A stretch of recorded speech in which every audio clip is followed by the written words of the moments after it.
Students, welcome all of in the maths class once again. Student, आज हम start करने जा रहे हैं एक्सरसाइज 2.2 क्वेश्चन नंबर 11। आपके पास क्वेश्चन नंबर 11 में दिया हुआ है Bhaichung's father is 26 year younger than Bhaichung's grandfather and 29 years older than Bhaichung. The sum of the age of all three is 135 years. What is the age of each one of them? Student, हम इस question को read करेंगे, बहुत अच्छी तरह समझेंगे और हमें रीड करने से पता चला है क्वेश्चन में 3 पर्सन हैं। 3 पर्सन कौन कौन से हैं? Number 1 Bhaichung, number 2 Bhaichung's father, number 3 Bhaichung's grandfather. और क्वेश्चन को रीड करने से बात बहुत ही क्लियर हो गई है। आपके पास कहा गया है the sum of the ages of all three is 135 years. इन तीनों की एज का सम 135 ईयर्स है, लेकिन कुछ रिलेशन दिया गया है एज का, वो आपको बहुत अच्छी तरह क्लियर समझना है। आपसे इसमें कहा गया जो बायचुंग के फादर हैं वो 26 ईयर यंगर हैं बायचुंग के ग्रैंडफादर से। इसका मतलब जो फादर हैं बायचुंग के, वो बायचुंग के ग्रैंडफादर से 26 ईयर छोटे हैं and 29 year older than Bhaichung, और बायचुंग की एज से 29 ईयर्स ओल्डर है। तो इसका मतलब इन तीनों में से सबसे छोटा कौन है? डेफिनेटली बायचुंग ही होगा। तो जहां पर सबसे छोटी वैल्यू होती है हम उसे ही लेट कर लेते हैं। तो हमने यहाँ पर बायचुंग की जो एज को हमने लेट कर लिया है x ईयर्स। तो आपको बहुत ही क्लियर हो गया होगा, बायचुंग की एज को मैंने x ईयर्स लेट कर लिया है। अब मैं आपको ये कहूंगा, इस क्वेश्चन को आप थोड़ा सा बैक साइड से पढ़ने की कोशिश कीजिएगा।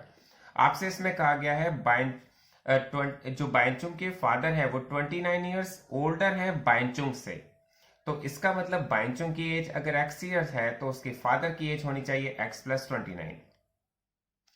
इसके बाद आपसे कहा गया है जो बायचुंग के फादर हैं वो 26 ईयर यंगर है बायचुंग के ग्रैंडफादर से। इसका मतलब जो बायचुंग के ग्रैंडफादर हैं वो उनके फादर से 26 ईयर्स बड़े हैं। इसका मतलब ये होता है कि x + 29 ईयर्स तो ये बायचुंग के फादर की एज है, और अगर हम इसमें 26 ईयर्स और ऐड कर देते हैं तो हमारे पास आ जाता है x + 55। तो ये एज हो जाती है बायचुंग के ग्रैंडफादर की। अब आप सबको क्लियर हो जाना चाहिए कि बायचुंग की एज को अगर हमने x ईयर्स लिया है तो बायचुंग के जो फादर है उनकी एज x + 29 ईयर्स हो जाती है, और बायचुंग के जो ग्रैंडफादर है उनकी एज x + 55 हो जाती है। अकॉर्डिंग टू द क्वेश्चन हम यहाँ पर समझ रहे हैं। क्वेश्चन की लैंग्वेज में जो लिखा हुआ है उसके अकॉर्डिंग हमने एज अपनी लेट कर ली है। इसके बाद क्वेश्चन में कहा गया है, तो हमने यहाँ पर लिख दिया है अकॉर्डिंग टू द सम। अगर हम तीनों का सम कर दें, ये तो बायचुंग की एज है, x + 29 ये इसके फादर की एज है, x + 55 ये इसके ग्रैंडफादर की एज है, और तीनों का सम होता है 135 ईयर्स। ये क्वेश्चन में दिया गया है। तो स्टूडेंट्स, अब हमारे पास इक्वेशन क्या बनेगी? x + x + x, तो ये हो जाता है 3x एंड 29 एंड 55 आप इनको ऐड करिए। 9 और 5 होता है 14 का 4 करिए लगा 1, 5 और 1 6 और 2 8, तो ये हो जाता है 84। तो हम इसे सॉल्व करेंगे तो हम 84 को जब साइड चेंज करके ले जाएंगे तो 135 में से 84 माइनस होगा, और आपके पास आ जाएगा 5 में से 4 माइनस होता है तो 1, 13 में से 8 माइनस होता है तो आपके पास आ जाता है 5। तो हमारे पास 3x = 51 और x की वैल्यू आ जाती है 51/3। It means 17 years.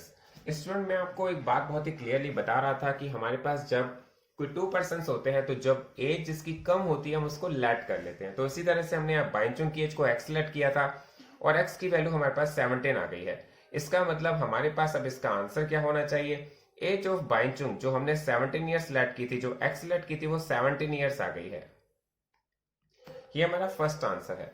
सेकंड में बायचुंग के फादर की एज हमारे पास जो आई थी, हमने ऊपर x + 29 लिखा था, तो इसका मतलब हम 17 में 29 को ऐड करें। x के प्लेस पर हमने 17 पुट कर दिया और 29 ऐड करें, तो हमने देखा ये हमारा हो जाएगा 9 और 7 से 9 और 7 हो जाता है 16 का 6 करिए लगा 1, 2 और 1 3 और 1 4, 46 ईयर्स। और हमारे पास जो बायचुंग के ग्रैंडफादर की जो एज थी वो हमने x + 55 हमारे पास आई थी, तो हमारे पास x की वैल्यू हो जाती है 17 और 17 में 55 ऐड कर देते हैं तो ये हो जाती है 72 ईयर्स। तो स्टूडेंट, हमारे पास यहाँ पर इन सभी की एज आ गई है। बायचुंग की एज है 17 ईयर्स, बायचुंग के फादर की एज है 46 ईयर्स एंड बायचुंग के ग्रैंडफादर की एज है 72 ईयर्स। तो स्टूडेंट, ये क्वेश्चन हमारे पास यहाँ पर कंप्लीट हो जाता है। इसके बाद देखेंगे इसका नेक्स्ट क्वेश्चन, क्वेश्चन नंबर 12।